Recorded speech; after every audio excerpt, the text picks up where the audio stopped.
Today, we are going to look at public-private partnership.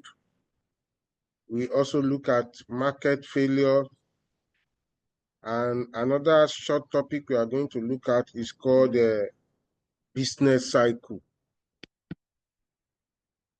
So public-private partnership, we first look at that. That is the number one topic we are looking at.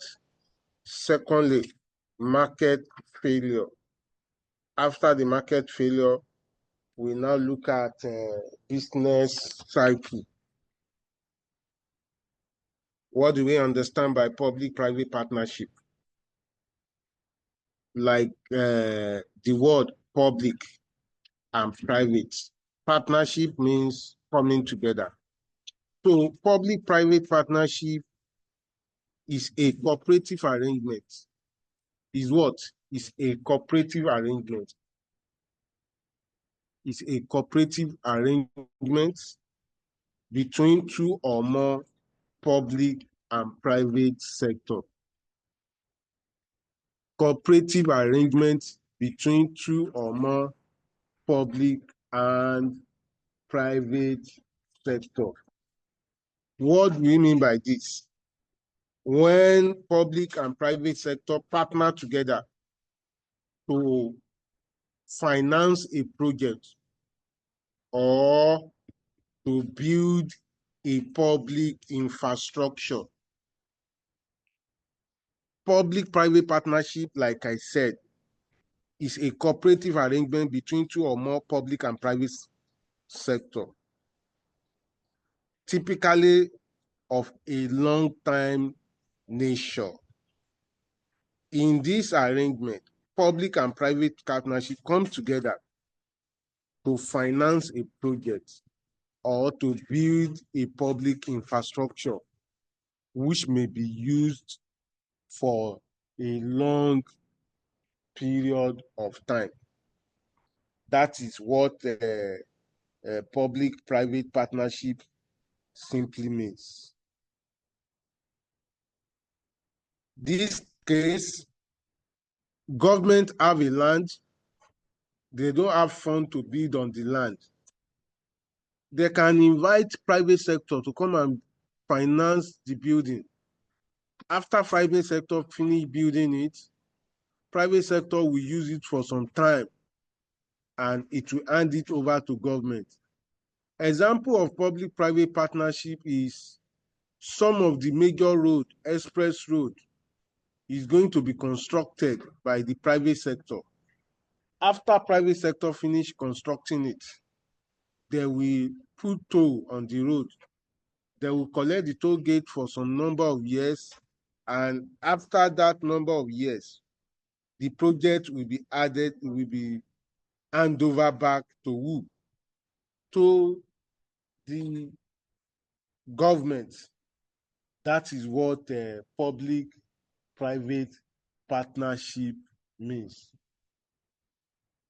So when private sector finance public infrastructure, the word public infrastructure simply means general hospitals, roads, bridge, public institution, which is public educational institutions, public waters, and any facilities that is owned by government. That is what public-private partnership means. So what are the reasons for public-private partnership? What are the reasons for public-private partnership? One of the reasons for public-private partnership is to create efficiency and economic of scales. When projects of government is being financed or managed by private sector, it's going to increase efficiency. After increasing the efficiency, it's going to add more to the economic of scales. That means the number of production the number of outputs from such projects will increase. That is what public-private partnership simply means. That is one of the reasons why people engage in public-private partnership. Another reason for public-private partnership, another reason is because of the knowledge. Public-private partnership allow private sector knowledge and expertise to be utilized in building and construction of public sector assets. Public-private partnership allow private sector knowledge and expertise to be utilized in building and construction of a public asset. Sometimes private sector will have the private knowledge, they will have the knowledge and technical know-how on how to manage a project. Private sector will have the knowledge and technical know-how on how to manage a project. When private sector have such knowledge and technical know-how, which they don't have in the public sector, so public sector will invite private sector to come and help them to manage the project because of their expertise. They will invite private sector to come and help them manage the project so that they can get best results. Another reasons for public-private partnership is to allow risk sharing between public and private sector. Public-private partnership will allow sharing of risk between public and private sector.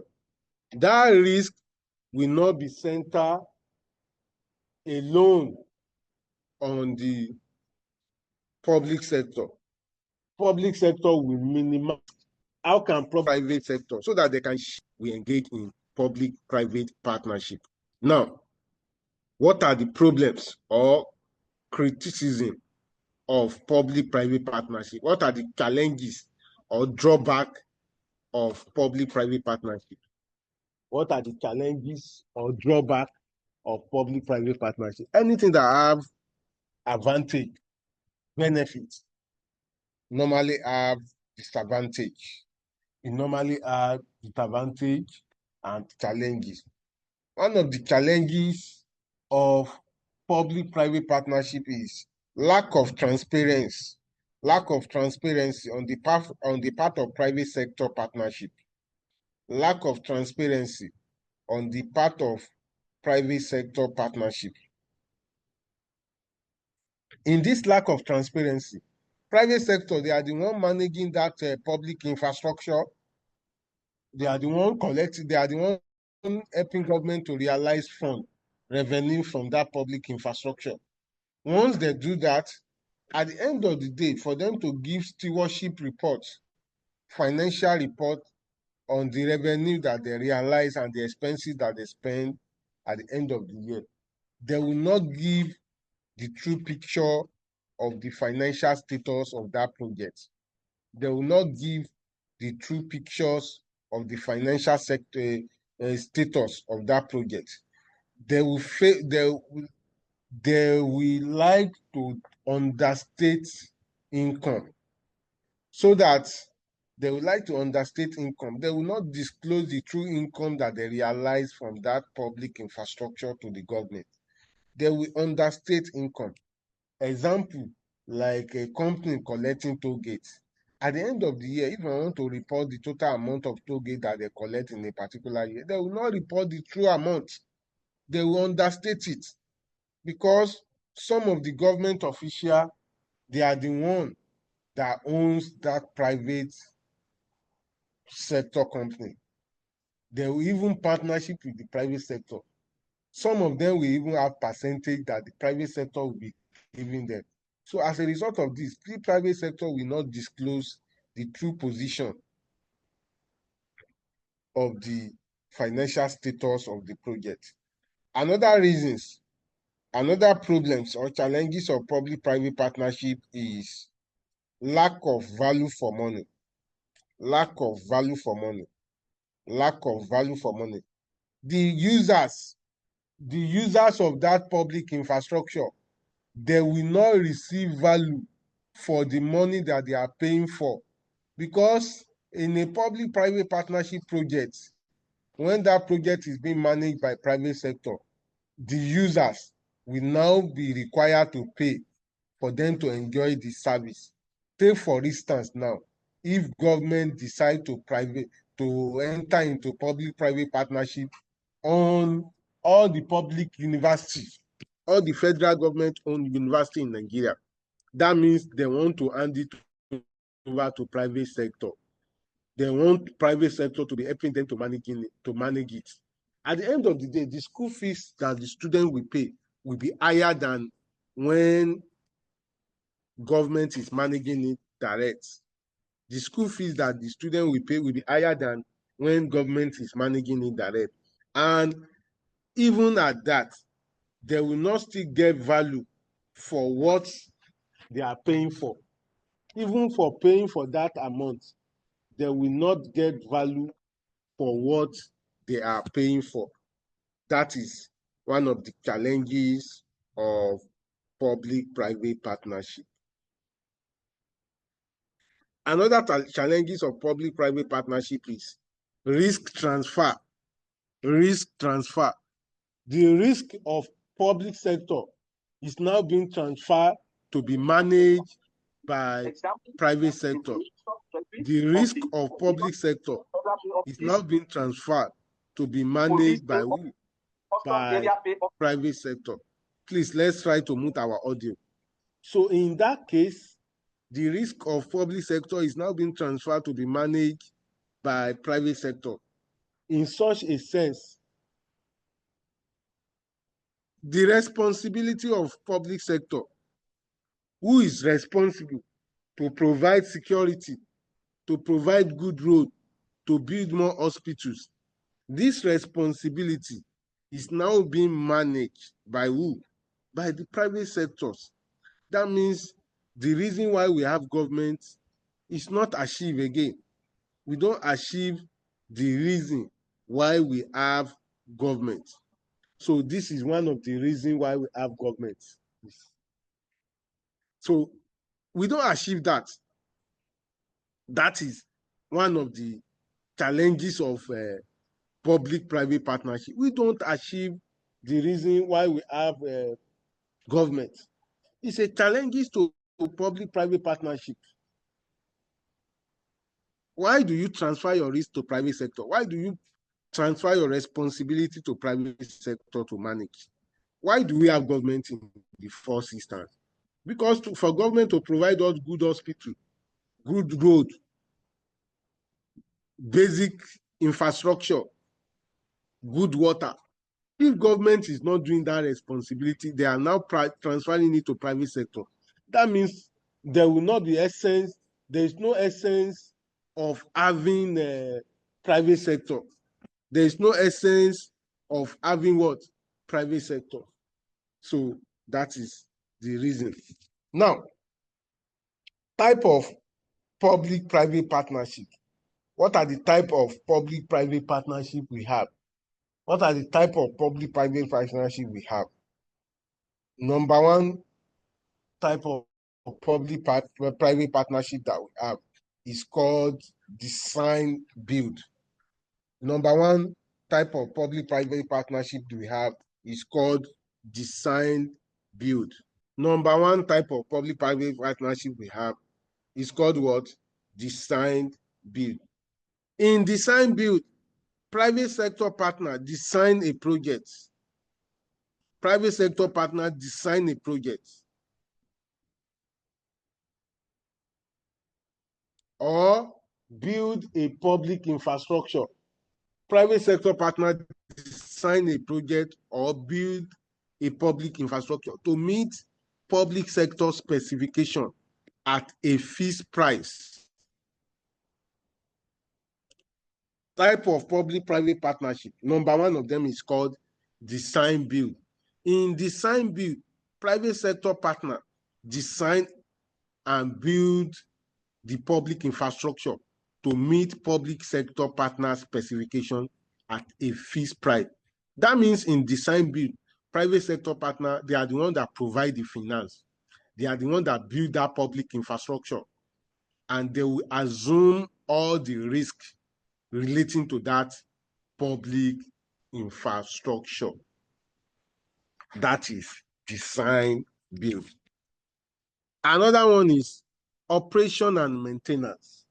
Another type of public-private partnership that we have is called operation and maintenance, O&M.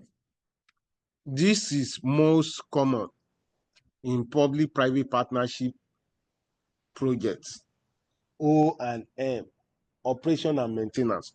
What this one means is that the public sector, they are the one that build the project. They are the one that finance the project. They are the one that owns the project. They just invite private sector to come and help them operate the project, to come and help them manage the project. So in operation and maintenance, the public sector invite private sector to help them maintain and operate the project for some specific period of time. The ownership still retain with who? With the public sector. Example of operation and maintenance is Bus Rapid Transit, BRT, that is operating in Lagos. Most of the buses in this BRT may be owned by government. They will not give it to private sector to manage. Every year, private sector will be paying them some royalty, maybe every month or every year. Private sector will be paying them some royalty. That is operation and maintenance. So it's operation and maintenance. Another type of public-private partnership that we have is called design, build, finance, operate, and transfer. Design, build, finance, operate, and transfer. In design, build, finance, operate, and transfer, private sector partnership will design a public sector project. Is going to finance it. Is going to construct it. And at the end of the day, he's going to operate it for some number of years. Maybe for 20 years, 30 years, 10 years. After operating it for some number of years, he will now transfer it back to the public sector. He will transfer it back to the public sector. Example of design, build, finance, operate, and transfer is construction of road, express road, like Lekki-Epe Express Road, is being constructed by private sector. Private sector, after constructing it, they will operate it. Operating it means they will collect toll gate on the road. After some number of years, they will hand it over to government after realizing their fund that they used to build it. That is design, build, operate, and transfer. We have another one called build, own, operate. We have another one called build, own, operate. This is one of the type of public-private partnership that we have. In this build, own, operate, private sector partner will finance and build a public infrastructure. They will now own that public infrastructure to perpetuity. They will own the public infrastructure to perpetuity. For owning it to perpetuity means they will be the one running it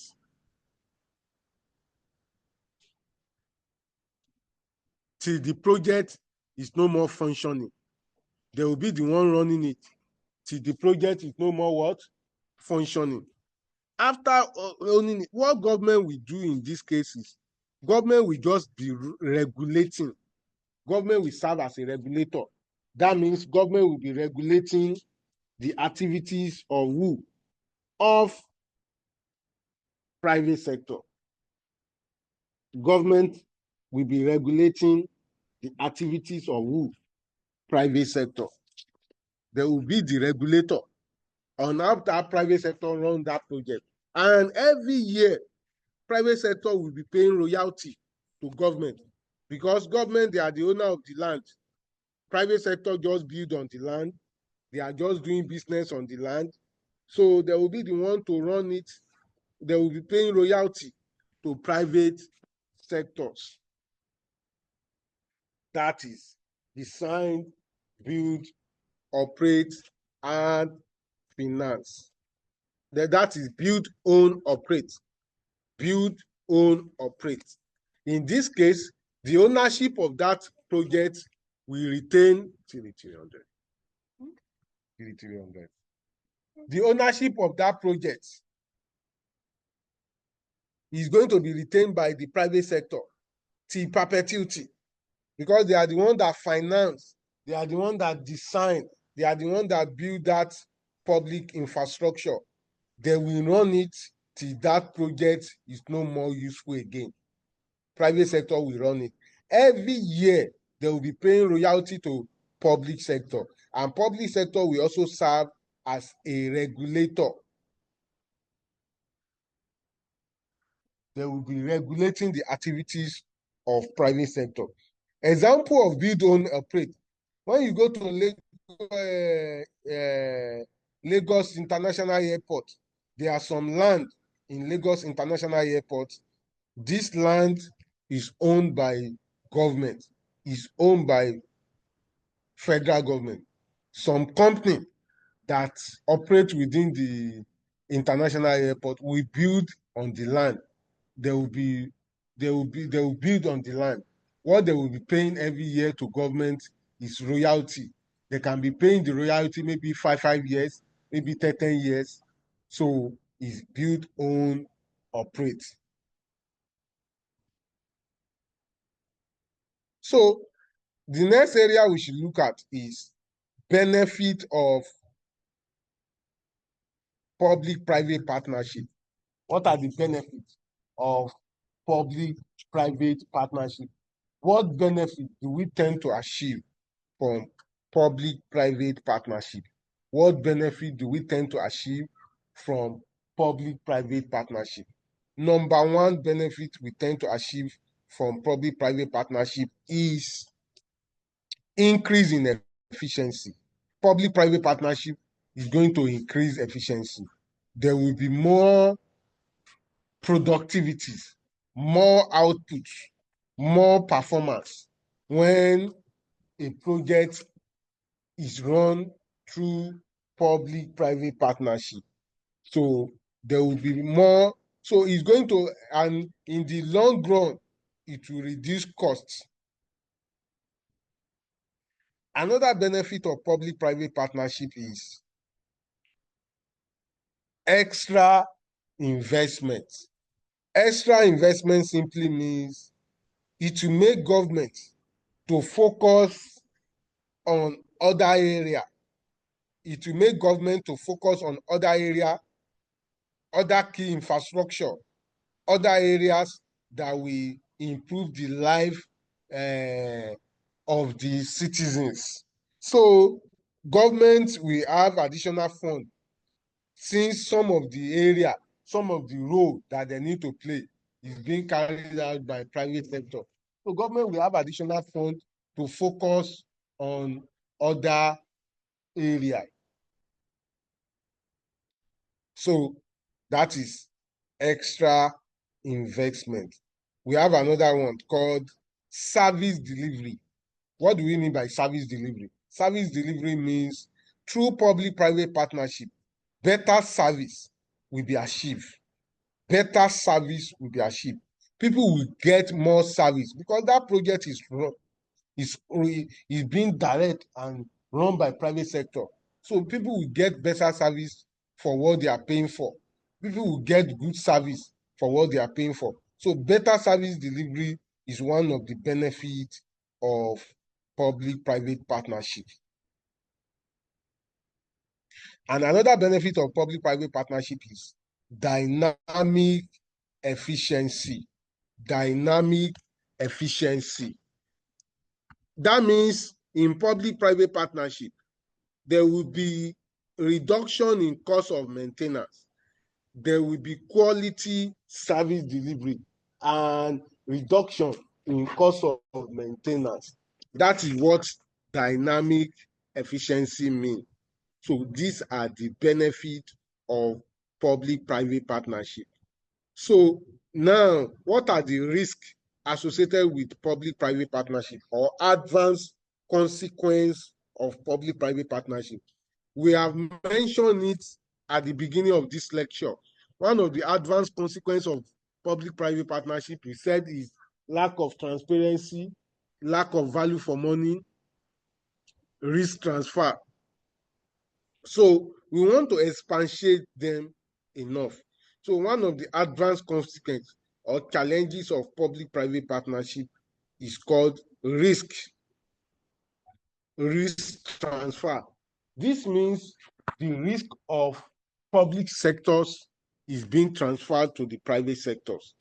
This means the risk of public sector is being transferred to who? To the private sectors. So another challenge is or adverse consequence is high debt cost. High debt cost. High debt cost. So high debt service cost is one of the adverse consequence of public-private partnership. And we have said this one earlier, poor value for money. Poor value for money. People will pay more in public-private partnership. But the question is, are we going to get value for what we are paying for? This project now is being managed by private sector. The project owned by the public, by the government, that government's supposed to be providing it as a means of providing social amenity to us. They are now asking us to pay. They are now privatizing the water board, Lagos State Water Board. They are now privatizing it. But the question is, are we going to be having regular water supply? Are we going to have quality and hygienic water? So are we going to get value for what we are paying for? Poor value for money. Even if the project is privatized, at the end of the day, the user may not get value for what they are paying for.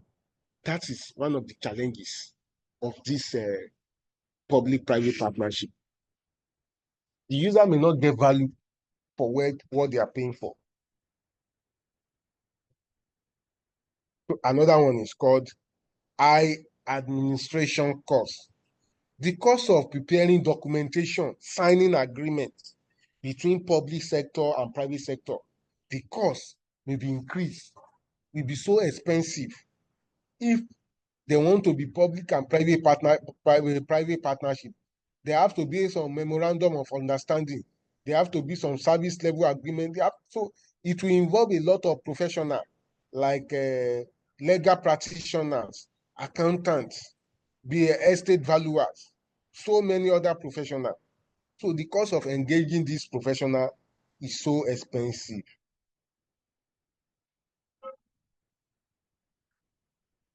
So these are the challenges. So the next area we should look at, the next area we need to look at is called concept of privatization. What do we mean by privatization? Concept of privatization. What do we mean by privatization? Privatization simply means the privatization is the process of redefining the role of government. The process of redefining the role of government in economic management by having it disengaged from those activities which are best handled by who? By the private sector. Privatization simply means when government transfer the ownership they transfer the ownership of a public-owned asset. They transfer it to who? To the private sector. That means when governments sell the assets, building, infrastructure owned by the public, owned by the government, they sell it to private sector. Business that is owned by the public, they are now selling it. They sell it, they transfer it, the ownership of it, they transfer it back to the private sector. That means privatization simply means an enterprise that is owned by government before. Government now want to lay off their hand. They don't want to invest in that enterprise again. They now invite private sector to come and buy it. To come and buy it. That means the ownership, the ownership now is being transferred to who? To the private sector. That is privatization.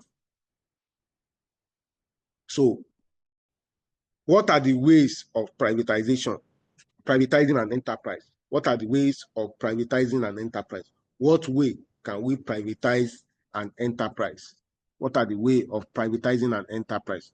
One of the way of privatizing an enterprise is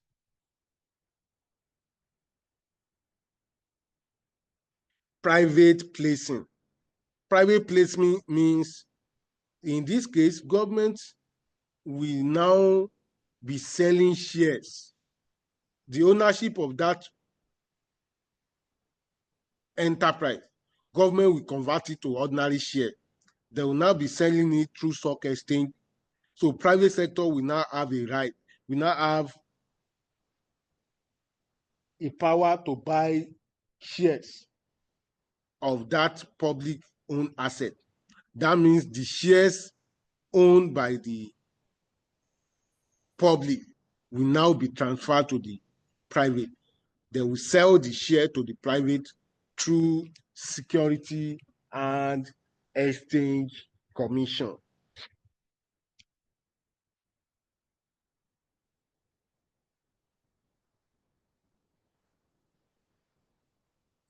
Another ways of privatizing enterprise is called sales of assets. Another ways of privatizing enterprise is called sales of assets. The asset that is owned by the public, by the government, government is going to sell it on a piecemeal, on a piecemeal. They will not sell it one off. They will be selling it gradually. Take, for instance, in the case of telecommunication, some of the assets owned by the NITEL, government are now selling it on a piecemeal. To who? To the private sector telecommunication. They will be selling it on a piecemeal. Those equipment that is used to run that business, government will be selling it. First, they may sell the one of the vital equipment. Later, they will sell the land. And so those assets owned by private, by public, to run a business enterprise, government is now selling it to private sector on a piecemeal basis. That is sales of assets. Another one is management buyout. Management buyout. Management buyout. What do we mean by management buyout? Management buyout simply means that public enterprise, that business run by the public, government now said they want to sell their part of the equity to private sector. They are not selling all the equity. They are selling part of the equity. And the part of the equity they are selling will be more than 50%. So that is going to be controlled by who? By the private sector. The part of the equity they are selling will be more than 50%. So that in the long run, that enterprise is going to be controlled by the majority shareholder. Who is the majority shareholder now? Private sector. That is management buyout. So it is the private sector that will appoint the management that will run that enterprise, since the shares is not fully owned by the public. That is management buyout. Now, what are the problems of privatization? What are the problems of what? Privatization. When we want to privatize a business, an enterprise, what problem do we experience on privatization? What are the problems of privatization? By privatizing a business owned by government, an asset initially owned by government, by privatizing it, by selling it to private investor, what problem can we encounter in the process of selling that asset? Number one problem that we may encounter is valuation problem. Number one problem that we may encounter is what? Valuation problem. At the point of sales of assets owned by the public to private sector, they may decide to value the assets so that they will know the price that the private sector will pay to acquire that asset. But in the process of valuing the assets, the private sector that want to buy the asset may collide with who? They may collide with the valuer so that they can help them to undervalue the assets. If they undervalue the asset, that means the price, the purchase considerations that the private sector will pay on that asset will be lower. So they will collide with government official, they will collide with estate valuer, so that they will help them to undervalue the assets. Another one is acquisition by foreigner. Acquisition by who? By foreigner. Acquisition by foreigner. One of the challenges or problems of privatization is, if care is not taken, that public enterprise that they want to transfer to private enterprise may be acquired by who? By foreigner. And this may result into foreign domination. It is the foreign company that may want to acquire telecommunication. It is the foreign company that may want to acquire electricity.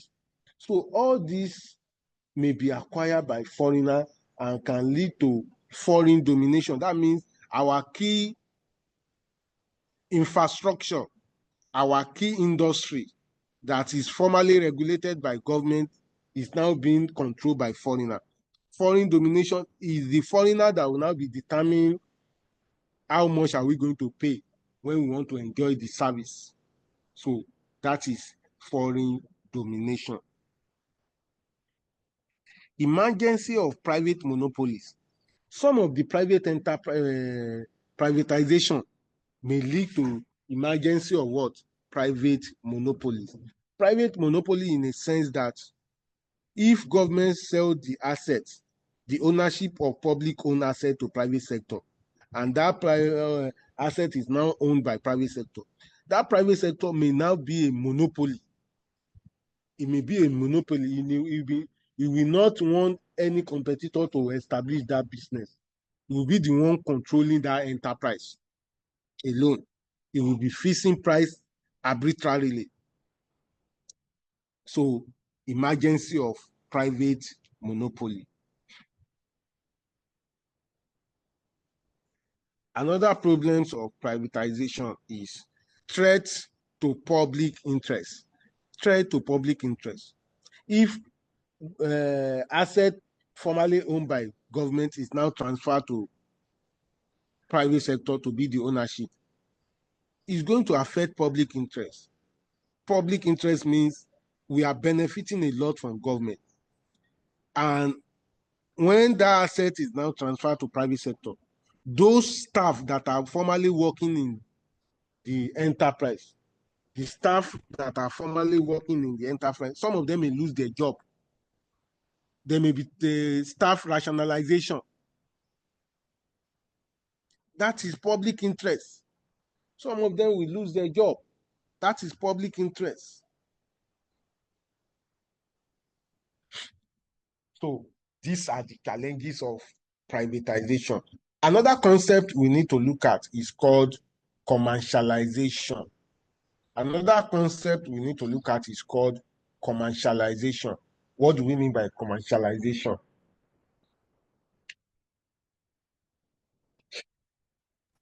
Hello, sir. Yes? Yeah, I have a question on that privatization before we go to commercialization. Because I noticed that Okay, even go ahead. most of the time, let me say in Nigeria, when a government decide to privatize some public properties, like during the time of the refinery, the National Stadium and co, then you will now see another government will just come over and revoke that agreement. So I think that uh, is also a very bad this thing Yes, of it's one of the challenges. Is one of the challenges too. yes, If at the point of transfer of ownership, if it's not properly documented legally, and transfer of ownership of public assets to private sector will require legislative backing. It's going to require what? legislative backing. Legislative backing. It has to be approved by who? By the National Assembly.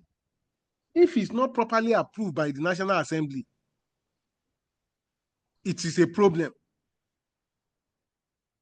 There is no how government can revoke an asset that National Assembly have approved that they should privatize it, they should sell it.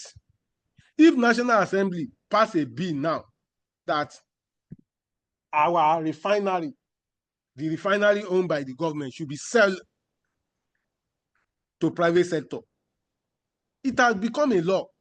If anybody buy it, there is no government that can come that will say they want to revoke it because National Assembly have passed it into law. Do you understand? The Yes. one that we have the issue of revoking, common in the era of military. You know, military, they use veto power. They don't have legislative arms. Okay. It is the head of state that will say, I want to privatize this, I want to sell this asset. That one don't have legislative backing. But the Okay. one that have legislative backing, there is no how they can revoke it again. So that is it. Okay. My second concern also, look at the case in Lagos State as well. This bus routine transport. There are times that the public don't have a say. Okay, the last time they announced an increase, they gave an increment of 150%, and the masses don't have anything to do about it because it has been privatized to some extent. So I think government too is using this privatized method also to extort the public. Let me just be that way. Thank you. Well, one of the reasons why government is agitating for privatization is better service delivery. That if they privatize, they believe you get service for what you are paying for. You know, privatization simply means now, since it's privatized or public-private partnership, maybe it's still owned by government, they just enter public-private partnership with private sector.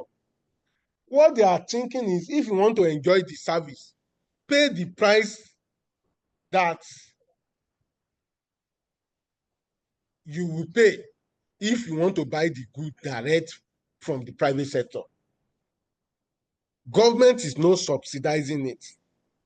The issue of this BRT terminal, bus rapid transit, at a time, government subsidized it. The private sector running it, they complain that the cost of maintenance of the bus, the cost of maintenance is high, the cost of purchase of diesel is high, and you understand. So, and the price that they are charging is very low. It is the government that determines the price. They are not the one. Government fixes price for them. They can't just fix price for themselves. So they complain to government that we are running at a loss and we are in private sector. We have staff that we are paying salary, and in the long run too, our objective is to make profit. We are not to provide essential service, unlike government. Government can be running a business and they are making loss. Government is not established to make profit. Rather, they are established to provide social amenities to the public, even if they are making a loss. But the private sector, they want to make profit. They have shareholders that they need to pay dividends. So that is the reason why government review the rate for them. They will pay tax too. But, but sir, you know that we have all these body, ICAN, and all those people that are supposed to be able to write some report on some of these things, because 150% increment at once, I don't think it's justifiable. And also that thing relates to usage. Everybody looks at, okay, when you use your data, you pay as you use, irrespective of if you are rich and poor, justifiable. When they wanted to privatize electricity and they proposed band A, band B, the Senate didn't do anything about it. And band A is paying higher for the same usage band D we use. It's supposed to be as pay as you go, not, oh, because I've given you that light for 10 hours, you will now pay higher, an extra cost for the same usage. If I use light for 10 minutes and I'm paying 10 naira. Oga, concerning your question, my own area is band C. I'm not using light as the band A is using. Yes. Band A pay more than what I pay. Yeah. The amount band A is paying is more than my own. But as I'm talking to you now, I don't have lights. But band A, they have lights. So when you want a good service, you pay for it. When you want a good service, you pay for it. So that is the thing. So please, because of time, let's go ahead. We still create a room for questions. Commercialization. What do we mean by commercialization? Commercialization is reorganization of public-owned enterprise. The process of reorganization of enterprise owned by government, so that enterprise is going to be operating as if they are making profit.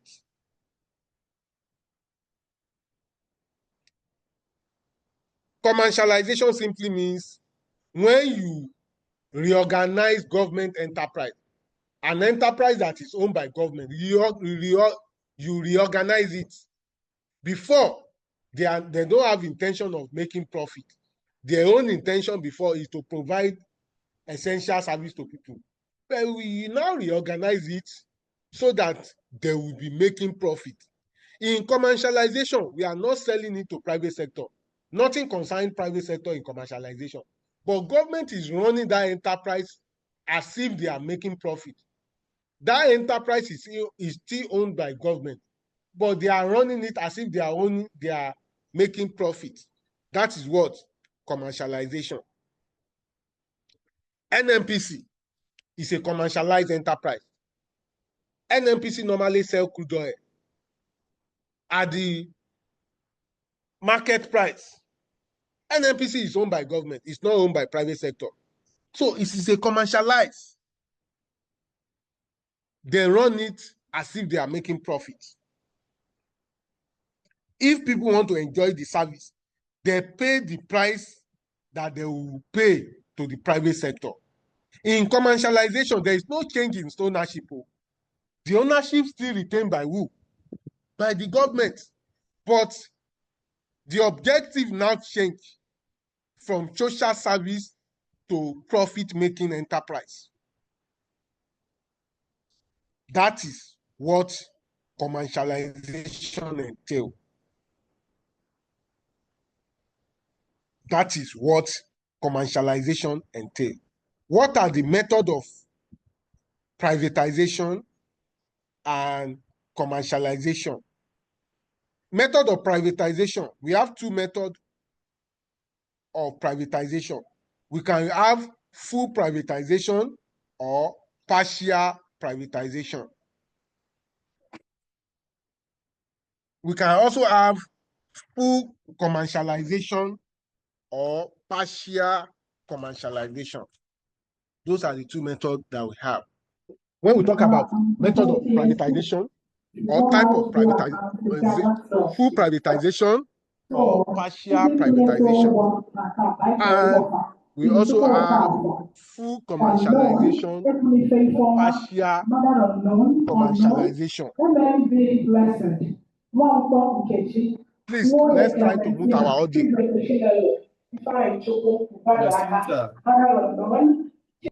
These are the two methods that we have. What is full privatization? In full privatization, governments sell off their assets completely to the private sector. In full privatization, governments sell off their assets completely to who? To the private sector. That is full privatization. Why partial privatization? Partial privatization. Governments sell their assets, only the equity, but governments still maintain control on the assets. They just sell only the equity part, but they still maintain control over the assets. Only part of the equity that they sell. They do not sell all the equity. In partial privatization, they sell only part of the equity. They sell only part of the equity. They do not sell all the equity. In partial privatization, only part of the equity was sold by government. Full commercialization simply means that government enterprise, government is now running it as if it's a private sector. But government does not sell it to private sector, but they are running it as if they are making profit. And in full commercialization, that government enterprise will not collect subvention from government at the top. That means it is the money that they realize, it is the fund that they realize from the operation of that enterprise that they will be using to pay salary, using for maintenance. That enterprise, that government enterprise will be a standalone. It will not collect any subvention from the top government for assistance. Example of full commercialization, MPA. MPA don't collect subvention from federal government. It is the fund that they realize from themselves, from the operation of the enterprise that they use to run their operation. Partial commercialization. That partial commercialization, that enterprise is still owned by government. They are now operating it as a profit-making venture, but they are still collecting subvention from government. They are still collecting what?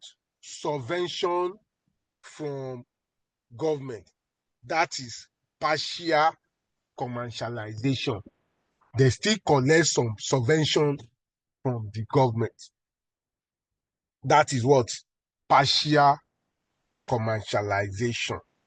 So that is what we have on public-private partnership. That is what we have on public-private partnership. Under this public-private partnership, we have talked about reason for public-private partnership.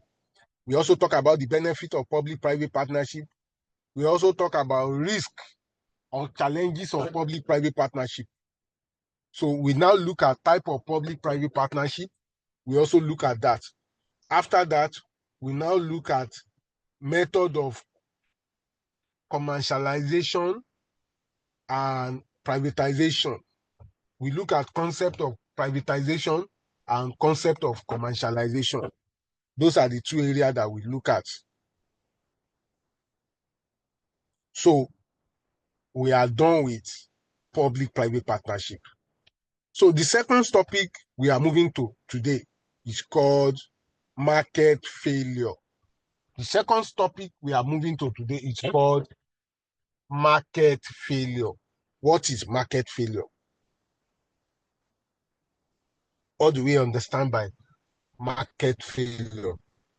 Market failure simply can be described as a situation where in which market is no longer efficient in allocation of resources.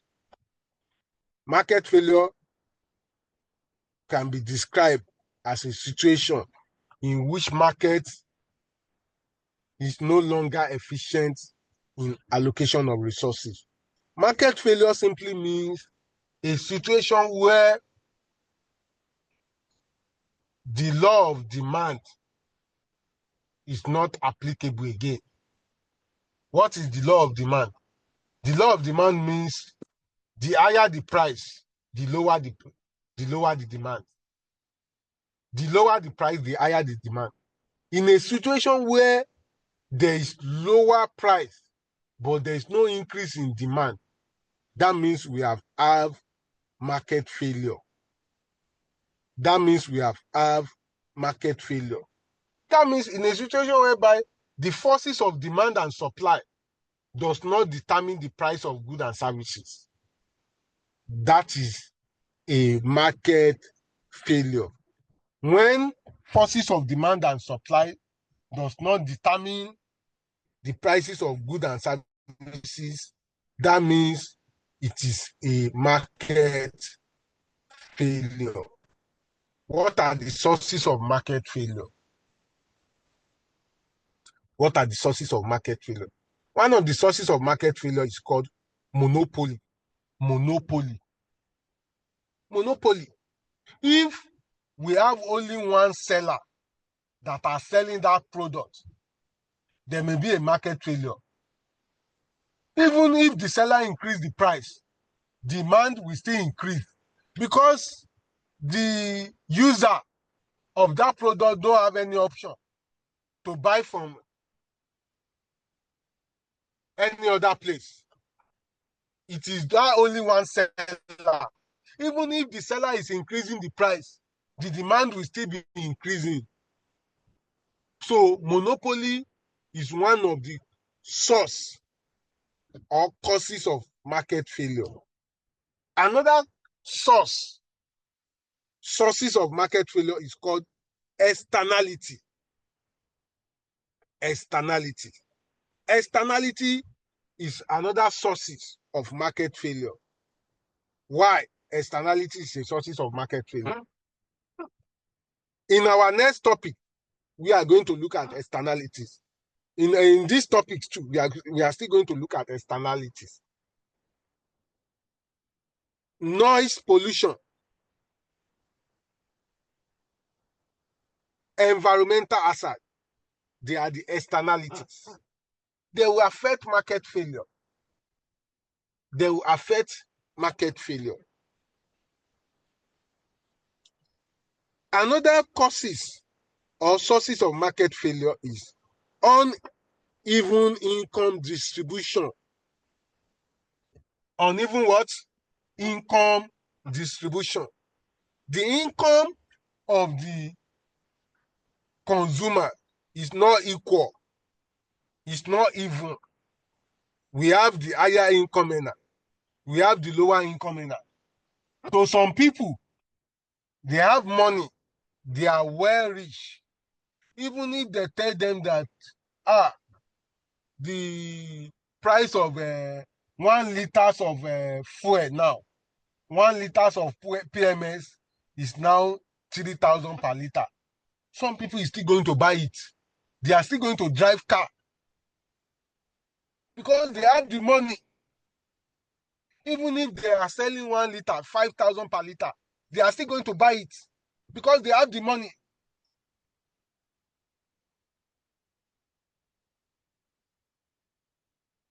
Uneven income distribution.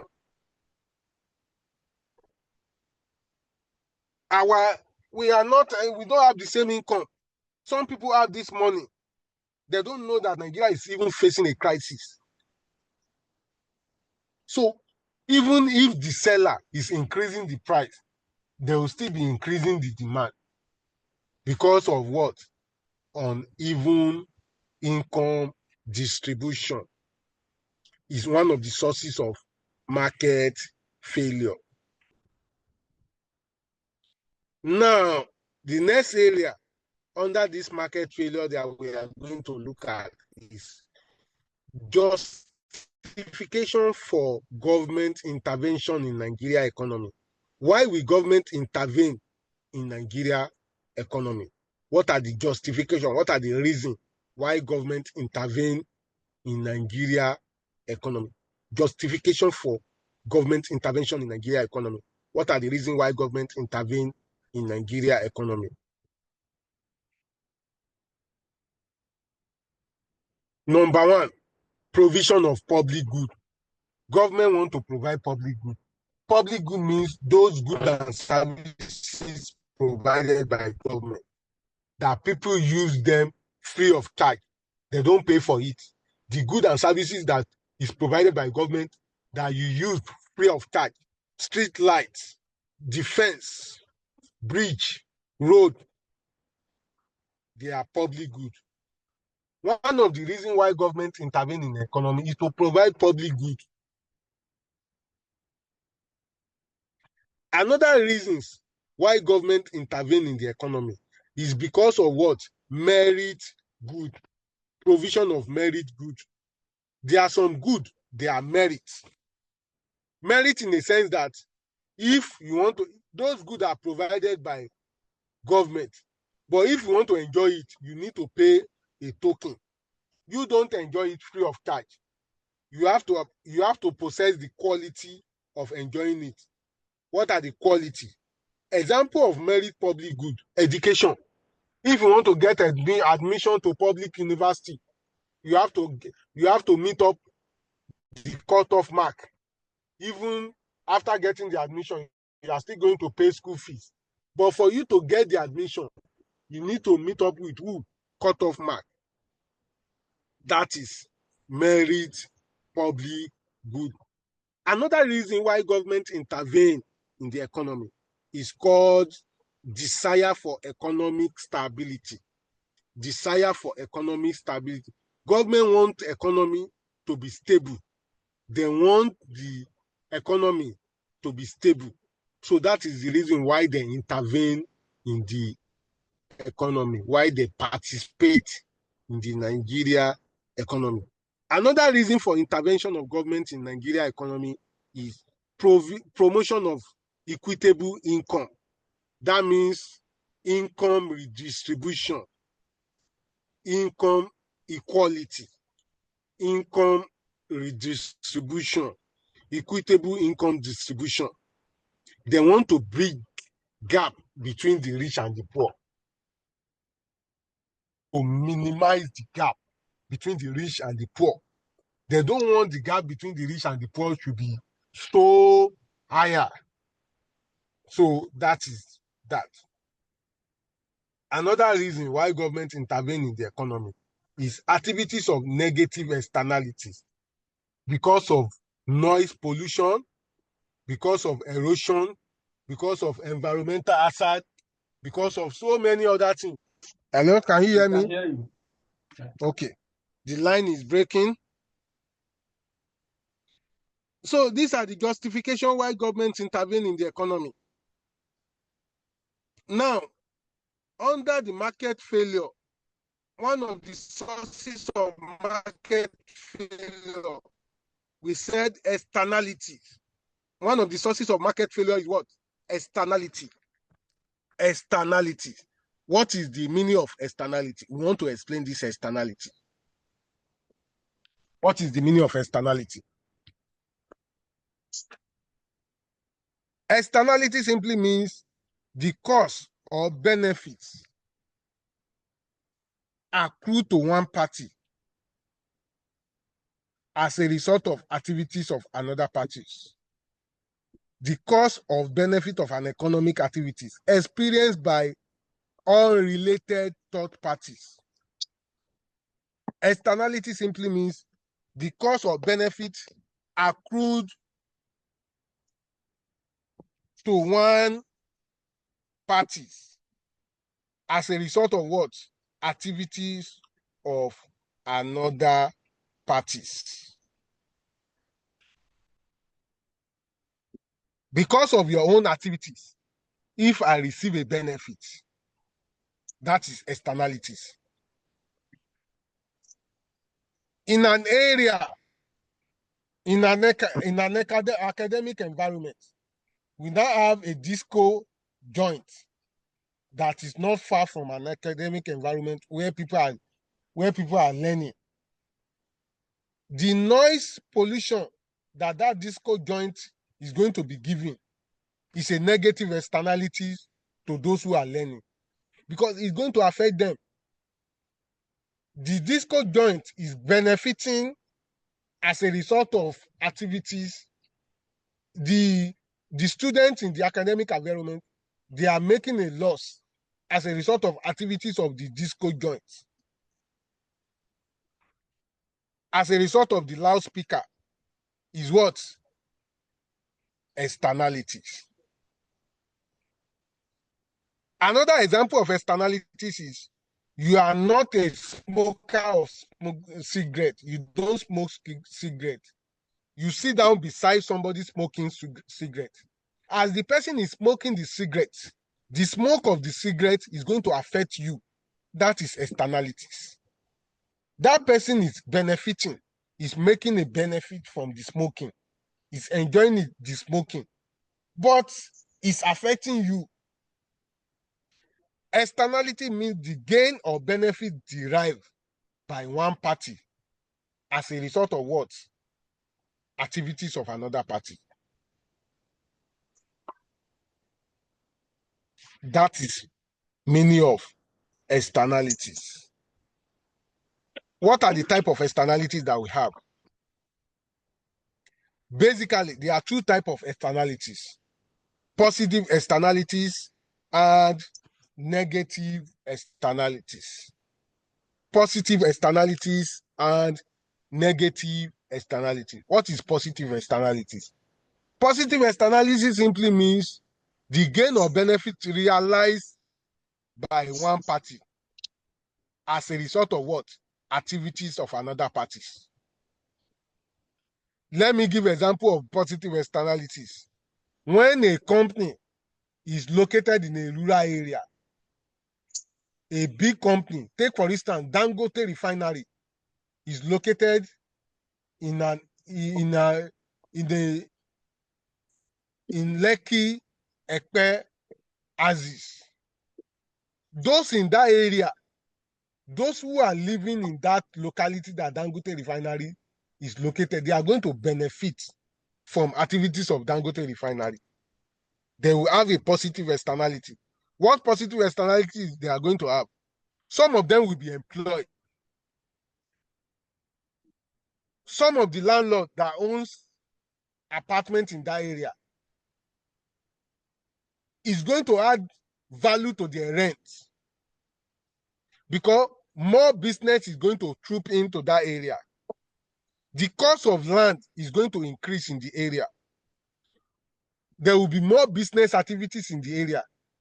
Commercial vehicle going to that area is going to, they are going to increase their costs, because people don't have option from Eleko to Dangote refinery, Eleko junction.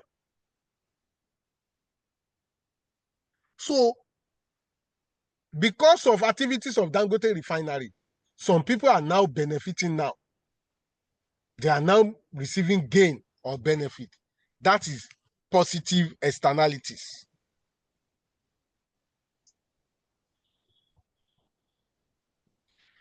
Another example of positive externalities, in some area, in some rural area, when a company is located in that area, that company will make sure that there is stable electricity in the area. That company will make sure that there is what?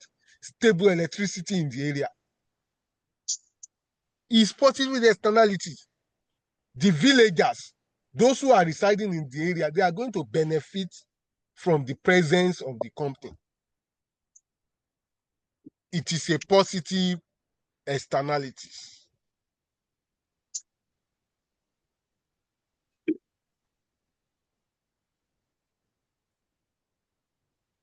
Another example of positive externalities is infrastructural development. If government provide a good road network to an area, since there's a good road network in that area, more people will troop into that area. The house rent in that area is going to increase. It's positive externalities. Research and development activities is positive externalities too.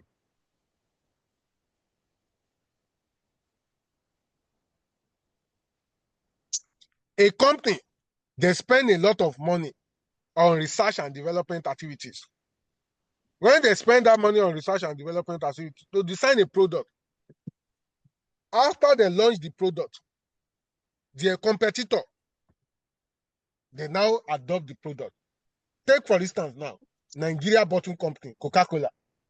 They spend money on research and development to design a new product that they will be selling at the lower rate. After they launch the product to the market, what is it going to happen? Their competitor, like American Bottle Company, 7-Up, they are going to adopt that product. That means it's a positive externality. Their competitor, they are benefiting from the activities of another party. It is a positive externalities. Negative externality. What is negative externalities? Negative externality simply means the loss suffered by one economic unit because of what? Activities of another economic unit. The loss suffered by one economic unit as a result of what? Activities of another economic unit. That is called what? Negative externalities. Example of negative externalities.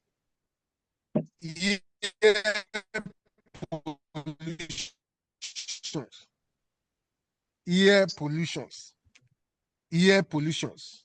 When a factory is located in an area, that factory may cause environmental hazard through air pollution. Those people in that area, the smoke, there will be the smoke generated from the factory is going to affect those people in that area, living in the area. That is example of negative externalities. Water pollution. In the Niger Delta area, the upstream company that normally extract crude oil, at the point of extraction of their crude oil, they will pollute the water. The Niger Delta indigene, they don't have clean water to drink. They don't have clean water. They don't have clean water for their daily usage because of activities of what? Because of activities of the oil company. That is negative externalities. Noise pollution. Noise pollution. Some of the residents that are residing beside airports, they will experience a lot of noise pollution as a result of what? As a result of activities of airline. It's another example of what? Negative externalities. What are the causes of externalities? There are two principal causes of externalities. There are two principal what? Causes of externalities. Production activities is one of the causes of externalities, which is production externalities. Another causes of externalities is consumption externalities. There are two principal causes of externalities. Number one of them is production externalities. Number two of them is what? Production externalities, and what? And consumption externalities. What is production externalities? Production externalities simply means the gain or losses benefited by one economic agent as a result of production activities of another economic agent. If a company is located in the area, people is going to make gain. Employment opportunity, because of the production of that company, people will be employed. Is production externalities.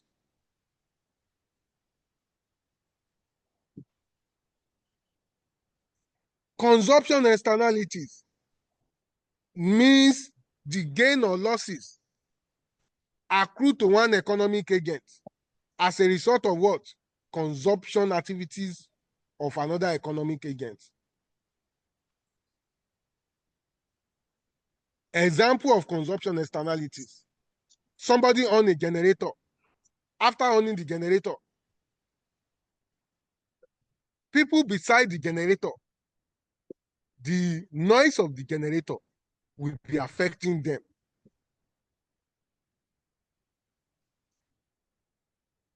But the man that owns the generator is benefiting from the light that the generator provides. That means the gain or losses accrue to one party as a result of what? Consumption activities of what? Another party.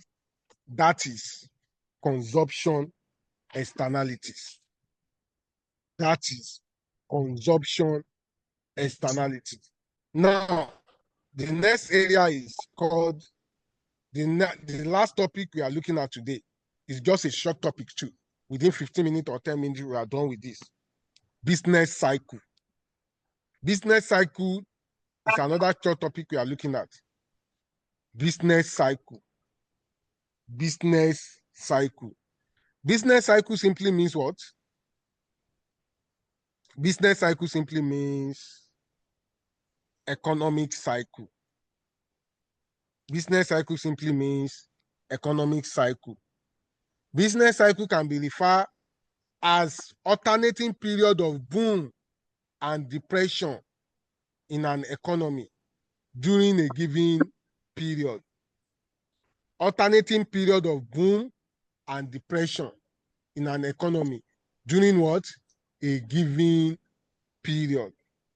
Alternating period of boom and depression in an economy during what? During a given period. Business cycle means a period when the economy is going to boom and a period when the economy is going to be in a depress. Economic change day by day. Economy change from time to time. There are some big periods the economy will boom. There will be reduction in the price of goods and services. Whereas there are some periods the economy will not boom. There will be reduction, there will be increase in the price of goods and services. There are some periods people will have money, they cannot buy goods and services. There are some periods people don't have money, but the price of goods and services is reduced. All this period is called business cycle or economic cycle. What are the stages of business cycle? What are the stages of business cycle? What are the stages of business cycle?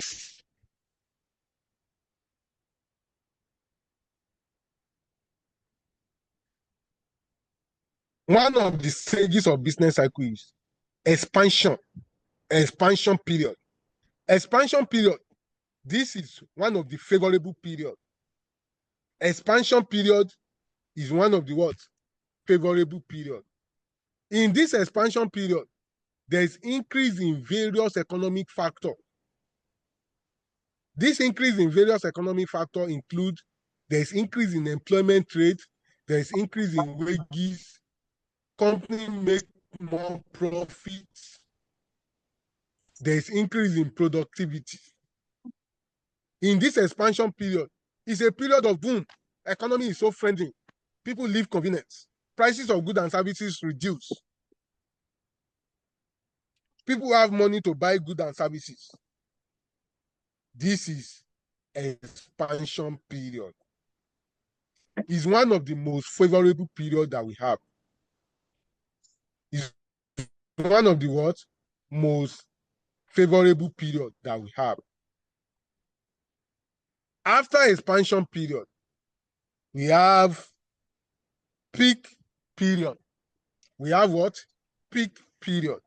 In this period, the economy remains constant, or the growing rate of economy is slowing down.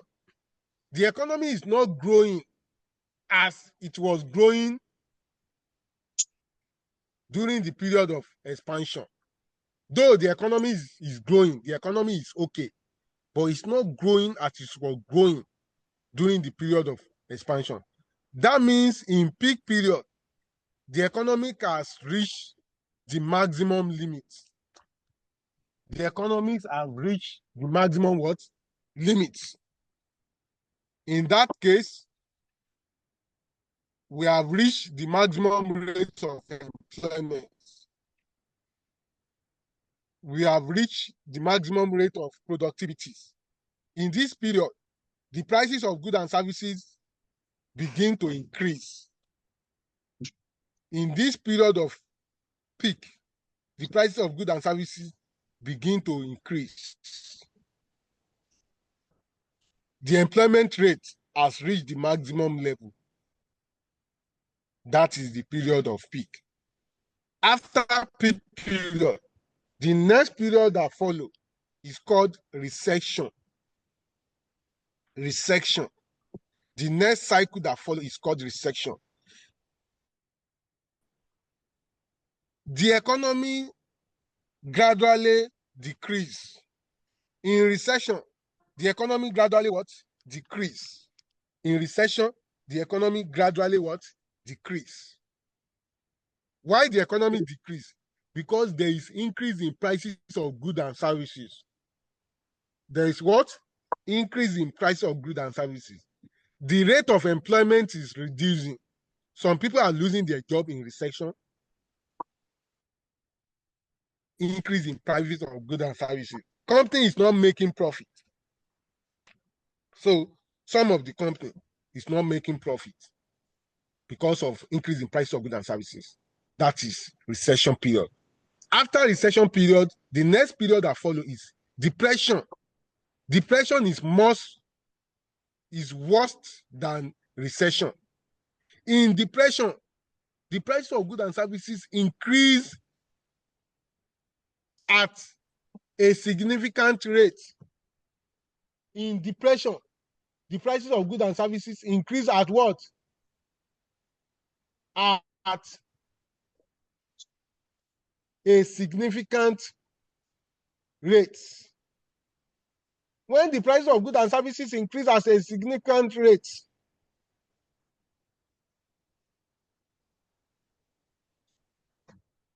the unemployment rate is increasing.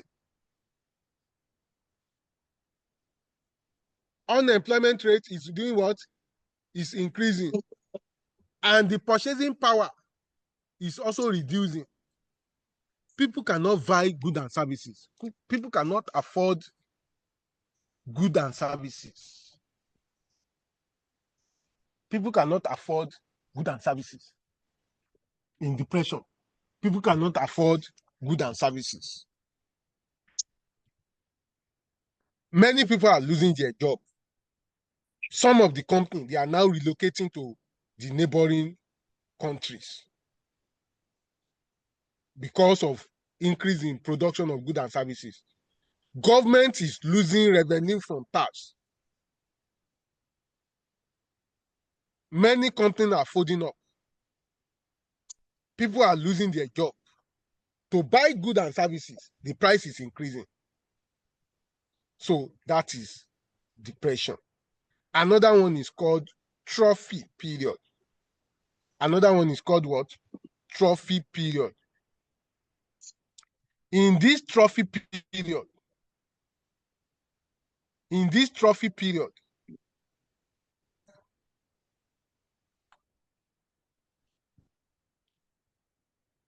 the economy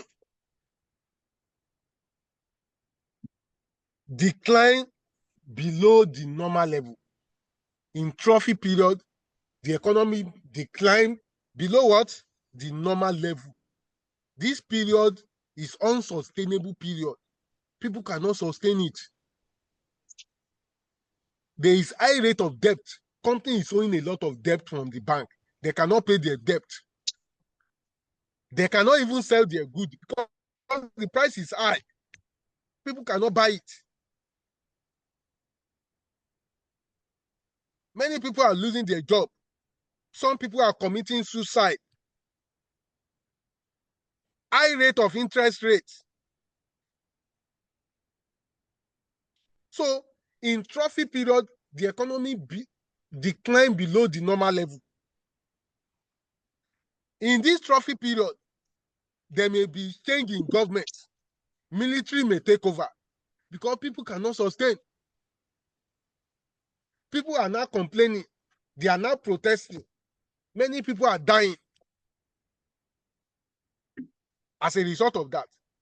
For us to survey this trophy period, there have to be change in government. Military have to take over.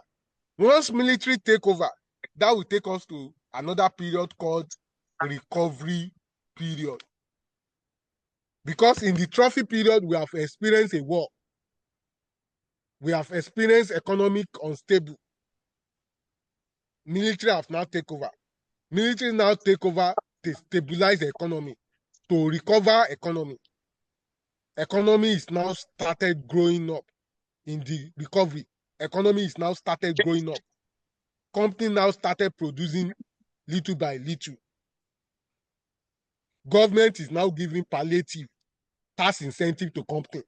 Don't pay tax, just be producing. Government is encouraging company to employ. The economy is now started growing back to the normal level. That is trophy period. These are the business cycle that we have. These are the business cycle that we have.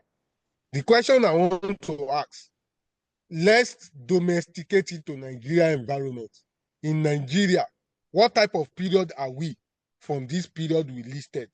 What type of cycle are we in Nigeria presently? Depression. Is depression. Is what? Depression. Depression. Yes, we may be in, we are not in depression. Our economy is still better than depression. No? It's still better than this depression. No? I can say we are in recession. It's getting worse now. People are already calling for military takeover. People are already losing their lives because of debt. A lot of things are. Oga, you have job now. You are still earning income now. You are still earning salary. You can afford to pay your rent. No. The salary we are earning in this country is a shame, sir. You can afford to pay your school fees. The salary we are earning in your this country children's school fees. You are still eating. You are still driving. The price of crude, the price of PMS is not 5,000 naira now. It's still 800 naira. It's still sustainable. Are you not agreeing with If me? you say so, let's manage it. Let's say we are in recession. Let's manage it. But it's getting worse, sir. Really getting worse. May God help us. Amen. So these are the business cycle. Any issue, any query. Any issue, any query. Any question? So in the absence of no question, I have another class in the next 30 minutes. Thank you for having me. Have a nice day.